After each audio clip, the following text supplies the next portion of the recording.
Keith Urban is more than just a performer. He is a virtuoso whose guitar strings sing with grace and passion, a force of nature. With passion, soul, and incredible genius, he is the thunderstorm that stormed through country music and reinvented its beat. A man who made melody out of raw passion. He brought equal parts joy and tears to stadiums. Keith Urban went from the undulating hills of New Zealand to the opulent stages of Nashville as a legend ingrained in the fabric of American music, not as a fad or a fleeting celebrity.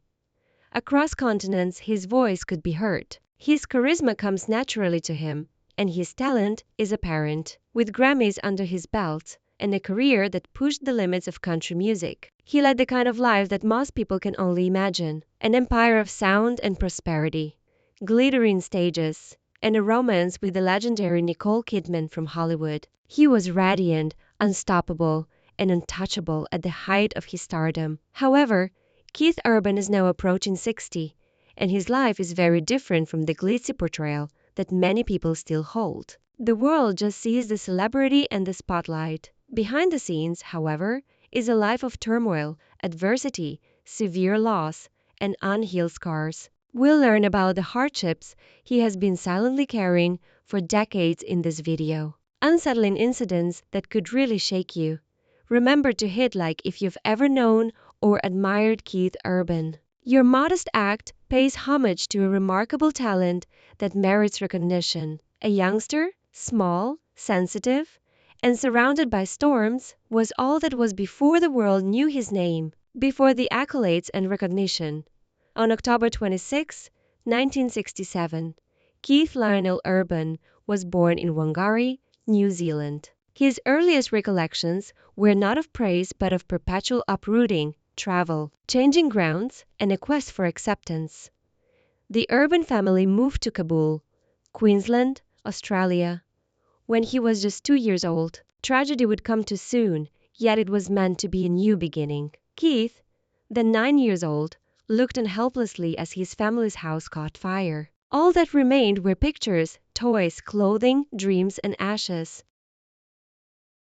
Only the clothing on their backs and the silent kindness of strangers remained after the fire. He would later remember that we had nothing left save each other and the generosity of neighbors who came bearing boxes of clothing. However, the conflagration within was even more intense than the fire outside. Another type of devastation occurred behind the walls of their humble dwelling, one with equally deep scars but without smoke. Robert Bob Urban, his father, was a guy of two extremes, an erratic drinker and an ardent fan of country music. Keith was first exposed to dread by the same individual who taught him how to play the guitar. Volatility was in the air at home. I don't remember him ever telling me he loved me, Keith once said. Those weren't only depressing words, they were disastrous.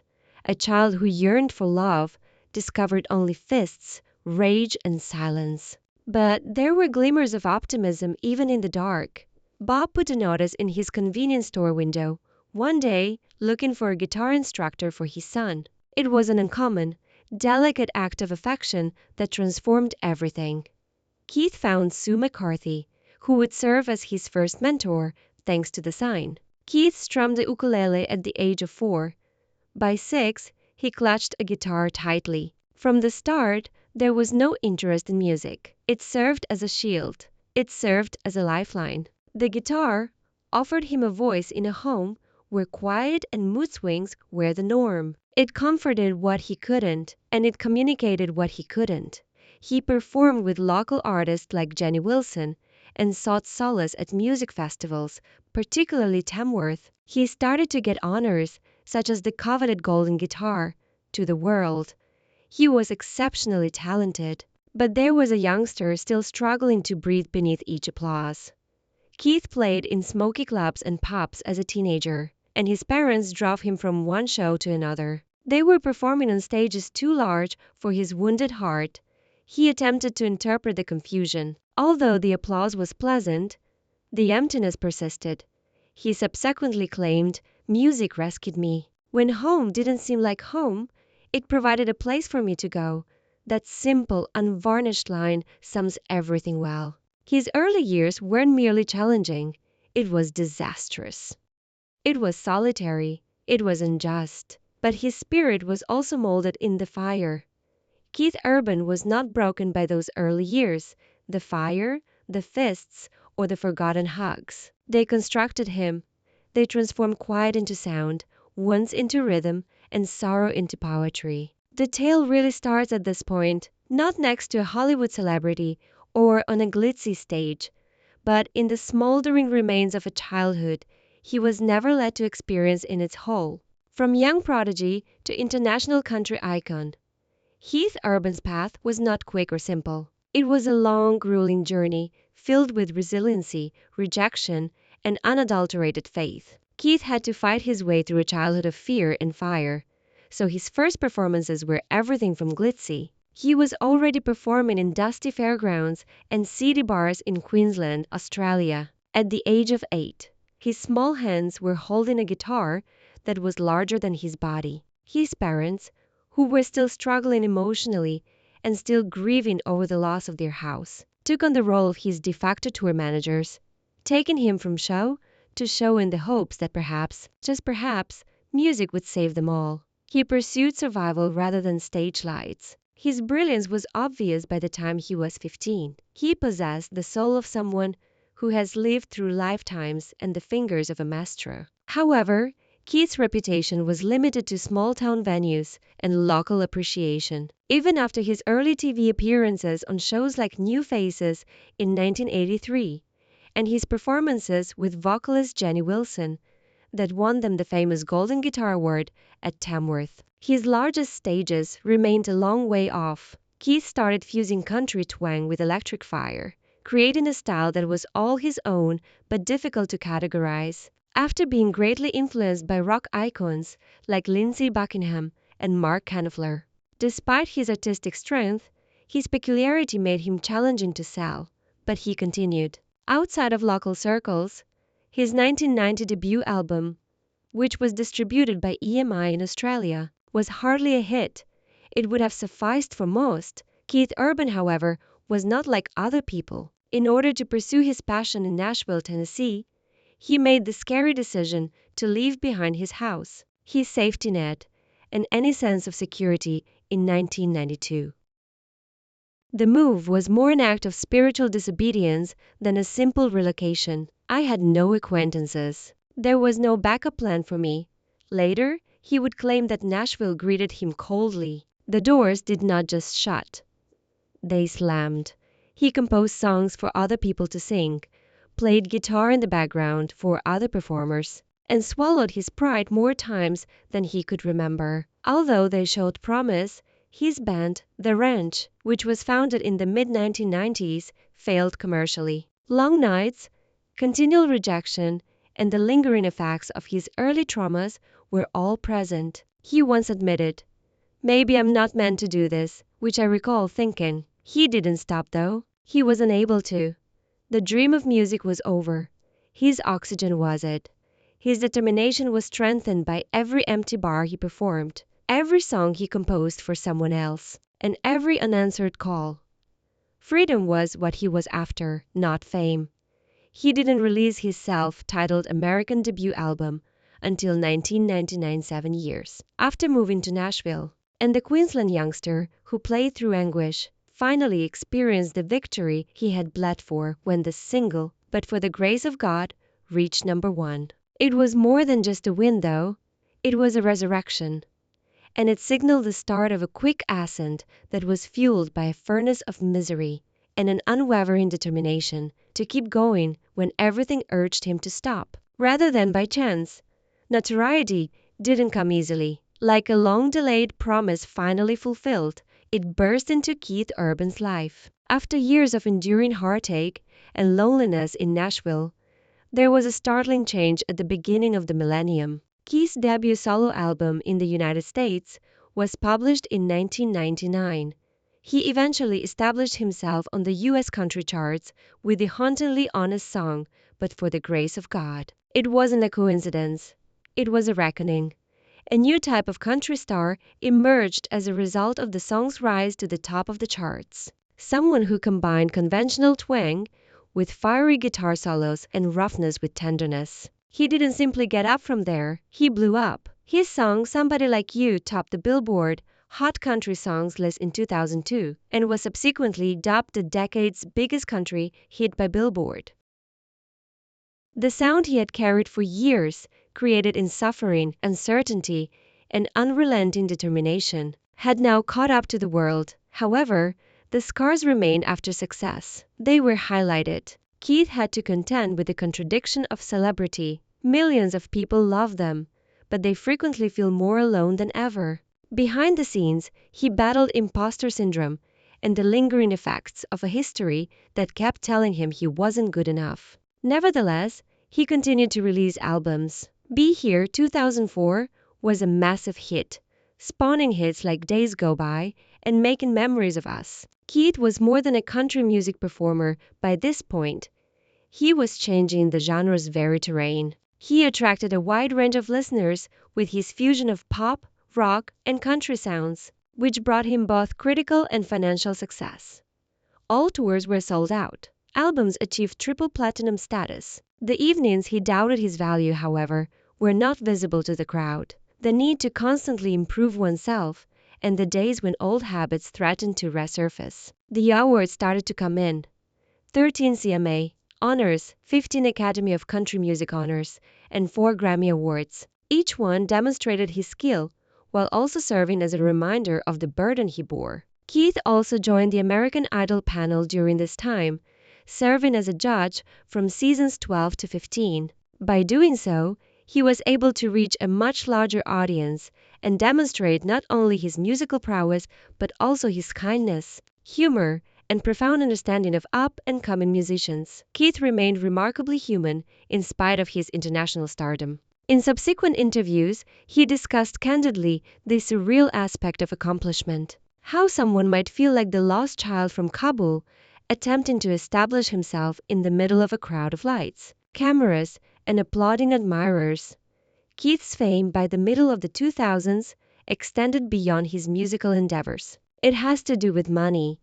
His records sold millions of copies all over the world. His tours brought in tens of millions of dollars, making him one of the most paid country music artists. His net worth later reached an estimated $75 million thanks to endorsements, television partnerships, and a best-selling line of signature guitars. He clung to the one thing that had always been there for him, music. It continued to be his lifeline, his anchor, and his escape route. The ghosts of his origins and the passion that sustained him reverberated in every chord he played and every line he composed. The ascent to fame of Keith Urban was not a smooth one. It was a string of challenging peaks that were carved out of the depths of uncertainty and rejection. Reaching the top was not the focus of his success story. It was about making it through every obstacle. And the light emerged just as it looked like the darkness would swallow him whole. It is steady, calm, and transformative, not loud or blinding. Nicole Kidman was that light. Keith Urban has experienced loneliness that reverberated within glistening arenas. Fire and quiet. However, the cycle was broken by her arrival. There was more to their meeting than just romance. It was the start of his redemption, a spiritual awakening. Few people were aware that Nicole was fighting for his life behind the scenes, while the world saw a fashionable couple fall in love. And at last, Keith groped for the hand that would not release, broken, embarrassed, but profoundly moved. More than just a marriage ensued, it was a new beginning. At a Hollywood gala in January 2005, they first met. A star-studded celebration with flashing cameras. But Keith just recalls one presence in all the glitter. Nicole. It wasn't love at first sight for Keith. Something magnetic, something deeper. Nicole Kidman was able to see past the image, the music, and the celebrity. She noticed that the injured man was still attempting to recover. Later on, Keith would acknowledge that he was gripped by a mix of self-doubt and wonder, and waited 4 months before calling her. Away from the news, their relationship deepened and blossomed in silence. They were married in a candlelit ceremony in Sydney on June 25, 2006. A year later, it was viewed as a fairy tale by everyone, but it was a lifeline to Keith, there was some turbulence in that new beginning. Keith relapsed only 4 months into their marriage. The demons he had so skillfully concealed returned. The man drowned in loneliness after taking the stage in front of thousands of people. Nicole organized an intervention in a selfless act of love. She called in close friends, sought advice from addiction specialists, and faced Keith with unflinching empathy. This was not about control, she made plain. It was a matter of survival. In October 2006, he went into the Betty Ford Center. However, something was different this time. He was doing it for more than himself. He did this for the woman who never gave up on him and gave him the opportunity to create the life he never thought he could have. Keith referred to that time as a spiritual reawakening in subsequent interviews. I truly began living when I married her, he stated. Furthermore, those were hardly hyperbolic remarks. He gained lucidity after his recovery. His objective was clarity, and transformation resulted from purpose. Keith referred to the birth of their first daughter, Sunday Rose, in 2008 as the most humble moment of his life. Faith Margaret was born through surrogacy in 2010. Being a father anchored him. It was no longer about using drugs or music to get away from pain. It had to do with being there, showing love, and growing into the guy he had previously seen his own father fall short of. In addition to being his wife, Nicole, a legend in her own right, supported him during his most difficult struggles. He wasn't saved by her. Until he had the strength to leave, she remained with him in the flames. Perseverance, showing up when it's most difficult, and maintaining your ground when everything inside you wants to give up, are the qualities that define their love story rather than perfection. Keith frequently thinks about the simplicity of a hand held at the appropriate moment, long walks with Nicole in the countryside, and peaceful mornings preparing breakfast for his girls rather than the Grammys or the top songs on the charts. It was there that he was saved, in the quiet of being genuinely seen and loved, not in the cacophony of applause. I married the man I believed in, not the one everyone else saw, Nicole once stated in an interview, and that belief, unwavering and quiet, carried Keith through storms that nearly destroyed him. Perhaps the most powerful music he ever made wasn't an album or a hit single, but rather the life he rebuilt with her, note by note, day by day, with honesty, with pain, and with a love that wouldn't let him fall. They've endured fame, grief, relapse, and rebirth, but they've always chosen each other. Today, their home is filled with peace in addition to music and memories. Keith Urban, now in his late 50s, lives with his wife, Nicole Kidman, and their 2 daughters, Sunday Rose and Faith Margaret, in a world rich in material wealth and tranquility. He is not only a survivor of his past, but a man who has learned the art of peace and balance. Each of his stunning homes around the world represents a different chapter in his soul's journey. Keith's days are full of music, mindfulness, and quiet moments of joy, whether they are in their Nashville mansion surrounded by nature, retreating to their historic farmhouse in Sutton Forest, or taking in the harbor views from their Sydney penthouse. The Urban Kidman family has created a world where love, privacy, and simplicity are paramount. Songs like Straight Line and his duet with Lainey Wilson, Go Home W, reveal a man who is still innovating, still creating, and still connecting with audiences worldwide. He continues to release music that reflects his maturity and inner clarity, such as his 2024 album High, a project brimming with introspection and emotional depth. Keith has turned his artistry into a legacy financially, and his estimated net worth in 2025 is $75 million. He is still active in the music industry, mentoring up and coming musicians and frequently appearing at industry events, charity concerts, and televised specials. His dedication to the craft has not diminished, if anything, and it has grown stronger. $1 is a reflection of more than 2 decades of consistent success. His album sales have surpassed 20 million worldwide, and his time as an American Idol judge earned him $5 million per season. He and Nicole Kidman are one of the most powerful and financially successful power couples in the entertainment industry. with an estimated net worth of over $250 million. Keith's lifestyle is grounded despite his smart diversification in 2013, when he launched a line of guitars and accessories through the Home Shopping Network, which sold over 42,000 units in just 6 months. Keith loves Italian food and frequently cooks with his daughters or hosts family dinners at home. He works out every day in his own gym, meditates frequently, and finds comfort in painting what he refers to as meditation.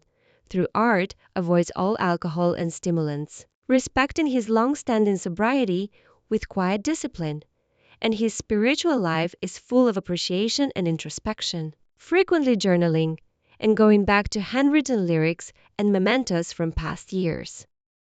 In addition to his Nashville home, he owns a $39 million mansion in New York's Upper East Side, which was reportedly meant as a gift for Nicole. Their 3-unit combined home in Milson Point, Sydney, offers expansive views of the harbor and serves as a reminder of their common Australian heritage. His properties are more than just real estate, they are sanctuaries. Keith's connection to the land and to simplicity is evident in his choice of living, which is never ostentatious but always meaningful.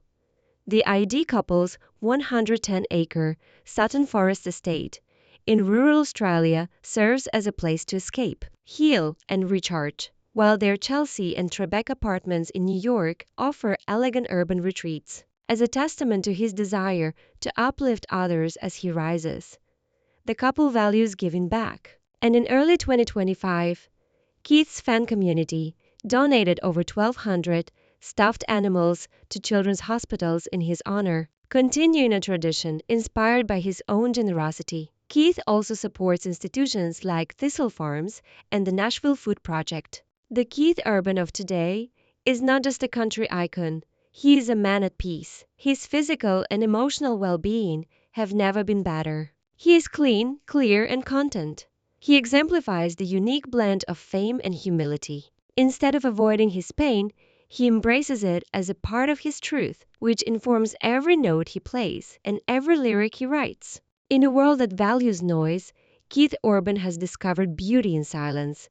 His legacy is louder than ever. He is a father who tucks his daughters in, a husband who still looks at Nicole with the same awe he had the day they first met, and an artist who lets the music come to him rather than chasing the stage. Because Keith Urban's story is more than just music, we invite you to honor his journey by liking, subscribing, and spreading the word about his legacy. He is more than just a country icon. He is a quiet revolution against despair, a melody of healing, and a mirror of resilience. It concerns the meaning of actually living and overcoming.